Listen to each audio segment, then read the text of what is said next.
आपका स्वागत है मार्केट बस टुडे में। आज हम लोग देखेंगे AI stocks in India, right. तो एआई स्टॉक्स कौन से इंडिया में, उनका बिजनेस मॉडल क्या है, उन्होंने क्या क्या कॉन्क्रीट काम किया हुआ है। तो ये जो भी मैंने डाटा लिया हुआ है उनके कहीं अच्छे सोर्स से लिया हुआ है, एनुअल रिपोर्ट या उनका जो भी न्यूज़ बेस्ड डाटा है वहीं से लिया हुआ है। तो देखेंगे कि हम लोग एआई में कौन कौन से बिजनेसेस इंडिया में काम कर रहे हैं और उनका फ्यूचर क्या हो सकता है।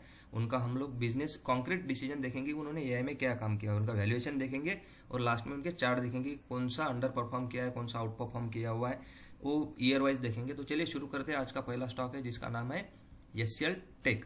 तो एचसीएल टेक ने 5 मार्च 2024 को एआई फोर्स करके उनका एक जो एआई है, वो जनरेटिव एआई बोलते हैं उसको, वो लॉन्च किया था 5 मार्च 2024 को। और मई 2024 को उन्होंने वही जो एआई फोर्स है वो गूगल का एआई मॉडल जेमिनी के साथ इंटीग्रेट किया हुआ है, तो उनका गूगल के साथ भी काम चल रहा है। और 10 मार्च 2024 को उन्होंने लॉन्च किया था एंटरप्राइज एआई फाउंड्री। तो एंटरप्राइज एआई फाउंड्री क्या है, तो ये भी इनका एआई का मॉडल है, जो एआई का सॉफ्टवेयर आप उसको बोल सकते हैं। तो एचसीएल टेक देखिए बहुत सारी जगह पे काम कर रहा है। ये एआई फोर्स जो उनका जनरेटिव एआई का जो उनका सॉफ्टवेयर है जो उन्होंने लॉन्च किया था, वो गूगल के साथ भी टाइप है, यानी गूगल का जेमिनी के साथ भी वो काम कर रहे हैं, इंटीग्रेट किया हुआ है उन्होंने।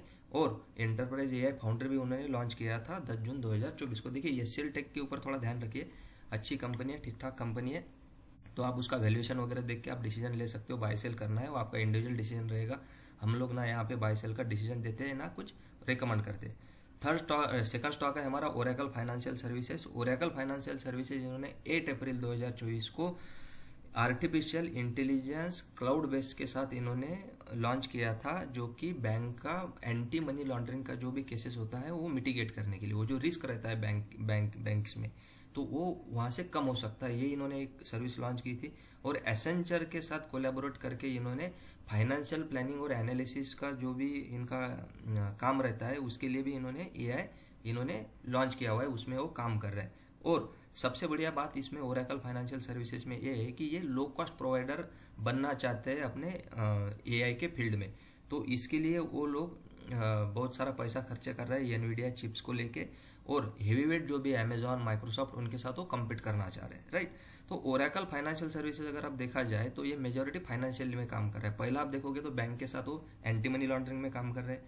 सेकंड वो फाइनेंशियल प्लानिंग और एनालिसिस जो भी उनका फाइनेंशियल सर्विसेज रिलेटेड उसमें काम कर रहे हैं। और थर्ड जो उनका काम है वो लो कॉस्ट प्रोवाइडर बनना चाहते हैं, राइट। तो कॉम्पिटेटिव भी रह सकते हैं over the long period of time.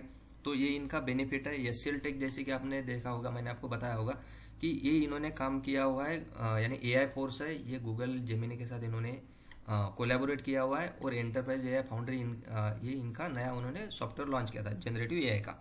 और ओरेकल फाइनेंशियल सर्विसेज जो है वो मेजोरिटी फाइनेंशियल सर्विसेज में काम कर रहा है, जैसे एंटी मनी लॉन्ड्रिंग में बैंक के साथ काम कर रहा है, फाइनेंशियल प्लानिंग एनालिसिस में वो एसेंचर के साथ काम कर रहा है, उन्होंने कोलैबोरेशन में काम किया हुआ है। और वो सबसे बढ़िया बात यह है कि वो लो कॉस्ट प्रोवाइडर बनना चाहते हैं, राइट। और वो बड़े बड़े जो हेवी वेट्स है अमेजॉन, माइक्रोसॉफ्ट, उनको कम्पीट करना चाह रहे हैं।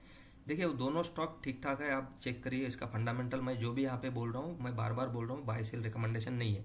थर्ड स्टॉक है अपना टाटा एलेक्सी। टाटा एलेक्सी ये एम्बेडेड सर्विसेज में काम करता है मेजोरिटी, और ऑटोनोमस व्हीकल, राइट, उसमें वो काम कर रहा है। उनमें उनका काम चलता है वो एडवांस ड्राइवर असिस्टेंट सिस्टम, जिसको एडीएएस बोलते हैं, राइट। तो उसमें वो एआई यूज कर रहे हैं।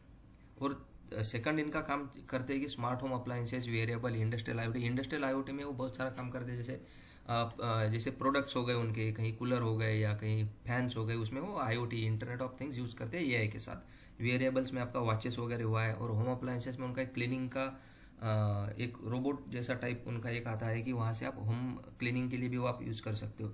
और एरोस्पेस में काम कर रहा है। और इनका 3 मेन वर्टिकल है, transportation, health care, media and communication. बहुत अच्छा बिजनेस है, बहुत डीप बिजनेस है, आपको समझने के लिए बहुत टाइम लग सकता है इसके लिए, लेकिन कुछ दिक्कत नहीं है, आप कर सकते हो इसको, राइट, देख सकते हो। लेकिन transportation, health care, media and communication, ये तीनों में ये लोग एआई का यूज करना चाह रहे हैं और यूज करते हैं, राइट। तो ये एक अच्छी कंपनी, इसके ऊपर भी आप ध्यान रखिए, टाटा एलेक्सी। अब देखेंगे इनका वैल्यूएशन, राइट। वैल्यूएशन में अगर आप आओगे तो एचसीएल टेक का करंट पी है 29.6। ये 19 अगस्त का मैंने डाटा लिया हुआ है। एवरेज पी उनका 20.8 है, जैसे कि आपको यहाँ पे दिख रहा होगा। और आरओसी 30 का है। तो एवरेज पी के हिसाब से करंट पी थोड़ा महंगा लग रहा है। Oracle financial services current P 40 है, एवरेज उनका पी 17 है। तो ओरेकल फाइनेंशियल सर्विसेज बहुत ज्यादा महंगा लग रहा है कंपेयर टू एचसीएल टेक। और इनका आरओसी 40 का है। और टाटा एलएक्सी जिनका एवरेज 5 ईयर्स का पीई 58.9 है जो 54 है, और आरओसी 43। तो ये थोड़ा कंपेरेटिवली एवरेज पीई के हिसाब से अगर आप रिलेटिव देखोगे तो थोड़ा सस्ता लग रहा है, राइट, थोड़ा डिस्काउंटेड लग रहा है। लेकिन ऐसा नहीं है कि वो सस्ता है तो अच्छा है, या फिर ओरेकल फाइनेंशियल सर्विसेज 17 के अगेंस्ट 40 का पी है तो महंगा है। देखिए वो बिजनेस ने अच्छा परफॉर्म किया होगा, वो भी इसके पीछे का कारण रह सकता है। ठीक है, अभी हम लोग देखेंगे कि इनका चार्ट क्या बोल रहा है। ठीक है, चार्ट में भी उनका मार्केट कैप वगैरह जो भी है वो देखेंगे। ठीक है, चलिए देखते हैं तीनों जो हमने एआई स्टॉक जो डिस्कस किए उनके चार्ट क्या बोल रहे हैं। तो देखिए ये एचसीएल टेक का चार्ट है वाईटीडी के हिसाब से ईयर टिल डेट, तो इन्होंने 13.07% का रिटर्न दिया हुआ है, और 5 साल का अगर मैं आपको बताऊं तो ये 208% बढ़ा हुआ है 5 साल के हिसाब से, राइट। और इसका पीई रेशो 27.73 है, डिविडेंड यील्ड इसका 3.22 है, तो यानी 3.25% के करीब इसका डिविडेंड यील्ड है। अभी ओरेकल फाइनेंशियल सर्विसेज अगर आप देखोगे तो वाईटीडी के हिसाब से 155% चढ़ा है ईयर टिल डेट, राइट। और 5 ईयर के हिसाब से अब अगर आप देखोगे तो 267% चढ़ा हुआ है। इसका भी डिविडेंड यील्ड 2.16% करीब है, यानी 2.5% आप बोल सकते हो। और इसका पी रेशो 41.39 है। और लास्ट में आता है अपना टाटा एलएक्सी। टाटा एलएक्सी अगर आप देखोगे तो वाईटीडी रिटर्न इसका डाउन है 20.69%, और 5 ईयर्स का अगर आप रिटर्न देखोगे तो 968% है। ये भी अगर आप देखोगे तो पी रेशो 54 पे है, डिविडेंड यील्ड 1% का है। तो मैं आपको कंपैरिजन इसके लिए दिखा रहा हूँ कि देखिए अब ये फिर से अपन वाईटीडी का देखेंगे। वाईटीडी में एचसीएल टेक ने दिया हुआ है 13% का return, Oracle financial services YTD में दिया है 155% का रिटर्न, और टाटा एलएक्सी इन्होंने दिया हुआ है -20% का रिटर्न। तो कंपेरेटिवली अगर आप देखोगे एचसीएल टेक और ओरेकल फाइनेंशियल सर्विसेज 1 ईयर के हिसाब से अगर आप कंपैरिजन करोगे तीनों स्टॉक का तो ये निगेटिव रिटर्न दिया हुआ है टाटा एलएक्सी। तो ठीक है, अगर आपको लग रहा है कंपैरिजन के हिसाब से चीप है तो आप डिसीजन ले सकते हो, राइट। तो ये हुआ एनालिसिस एआई स्टॉक का। तो ये यहाँ पे कोई बाय सेल रिकमेंडेशन हम लोगों ने दिया नहीं है, ये एजुकेशनल पर्पज के लिए है। चलिए दोस्तों, मिलते हैं नेक्स्ट वीडियो में। अगर आपको वीडियो अच्छा लगा है तो सब्सक्राइब कीजिए, लाइक कीजिए, दोस्तों के साथ शेयर कीजिए, और ऐसा ही कंटेंट हम लोग डेली लोगों के पास तक पहुंचाएंगे। चलिए दोस्तों, thank you so much for watching. Thank you, जय हिंद।